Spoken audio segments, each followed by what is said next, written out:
Hello everyone, welcome back to my channel. Today I'm gonna continue the part 2 of my walking through my garden here. We're going back to the front piece of this garden to continue. We have to come back there later on, and I'm gonna tell you what are the perennial or the shrubs or the plants that I'm planting on that flower bed there at the front. So where I left the part 1 was in the hydrangea piniculata, and if we finish down here, I'll go around this way and in here.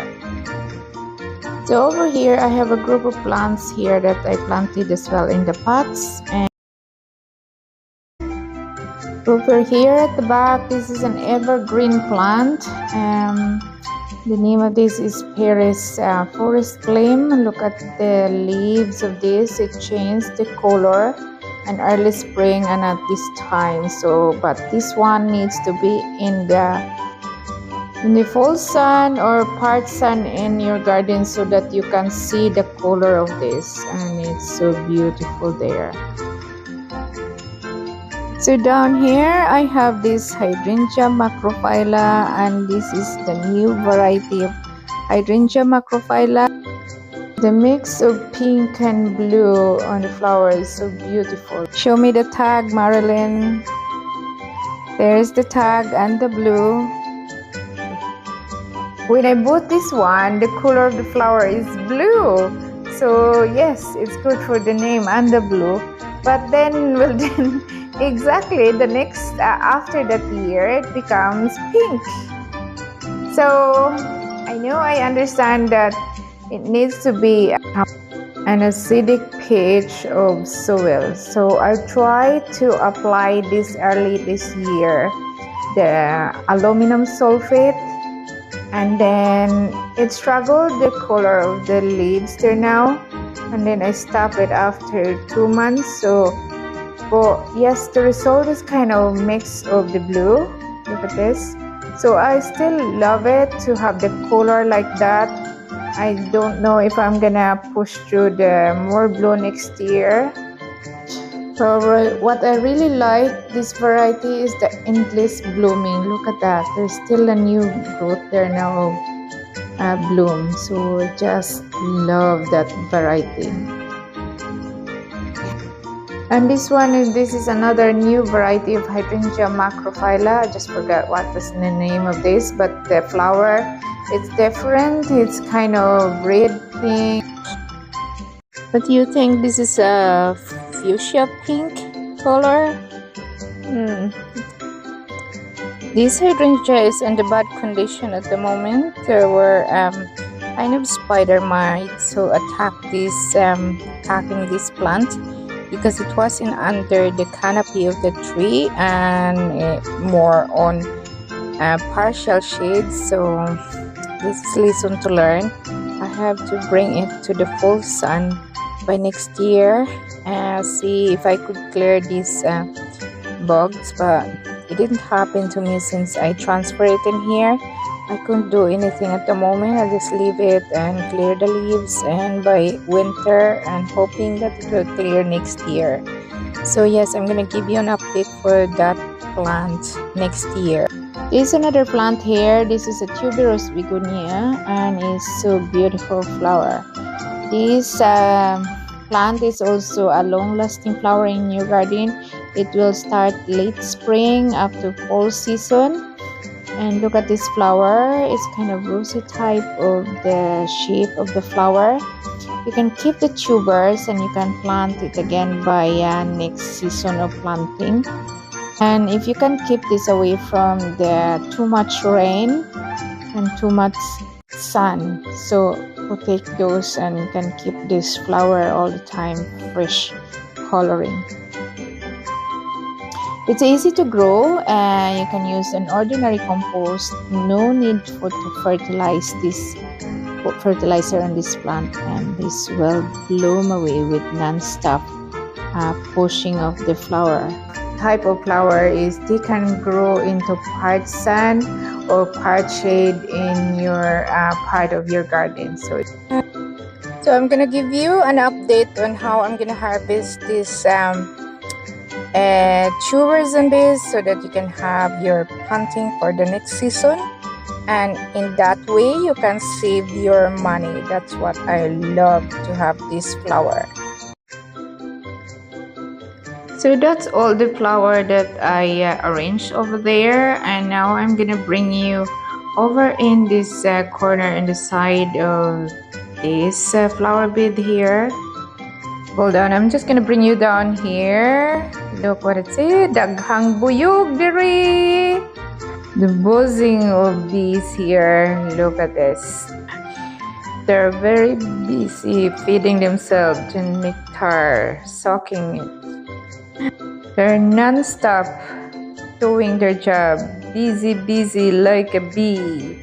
I should have too. Right. So now let's go back to this tour here. So we are here in front of this flower bed here on this side. This is a zonal type of geranium, and some people call this one also called as Pelargonium exhortorum. These are the plant that I wintered it in last year, and absolutely it come back to me 100% of all the different colors there. What I like this plant the most is when you clean it up or did hit this one, the smell of the leaves will come out. So there is an aromatic smell on the leaves, and the variegated color of the leaves will add the color in your garden. Look at that. You can find a wide range of color of this geranium. Pink, there is red, even there is a multicolor of flowers, a new range of color now. And the strong stem as well. It's really good to have your flower arrangement in your vase.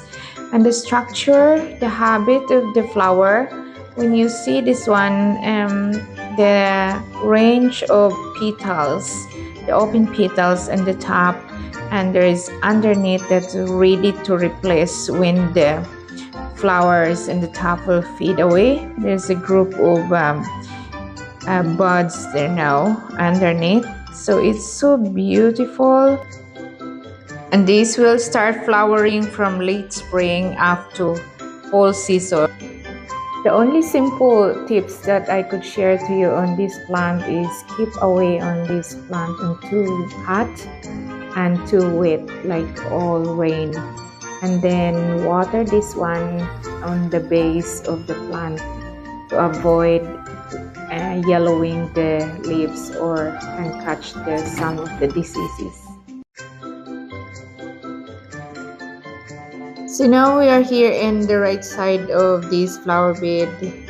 This flower bed has an exposure of 5 to 6 hours of sun a day. So you can see here now is full of colors. Most of the group of the plants here that I planted in this flower bed are herbaceous and deciduous perennial plant. Have roses here, pom-pom grass, a kind of variegated yellow and green, the autumn joy sedum, this is my new plant, this one.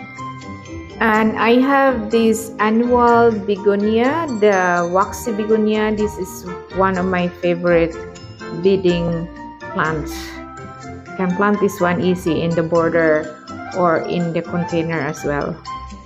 The color, it really spark around your flower bed. And again, this type of annual plant, easy to grow and long-lasting flowering. It flowers from late to spring, like tiny plant this one, up to the fall season. The one in the middle, this is a calendula and perennial bulb.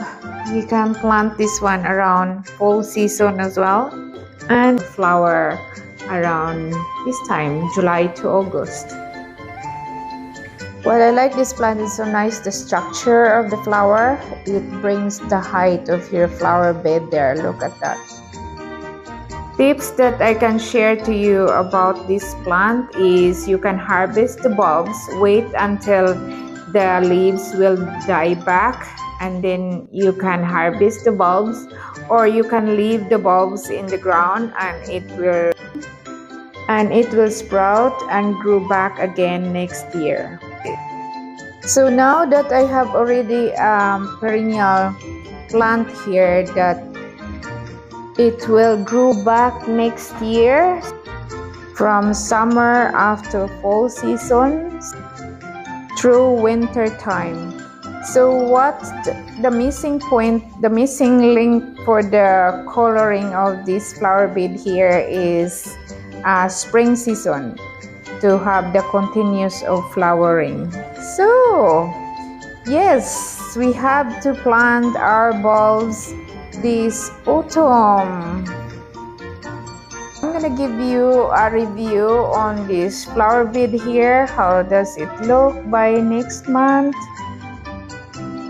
So this is the end now of the part 2 of touring on my garden here from late summer up to early fall. So happy planting, everyone!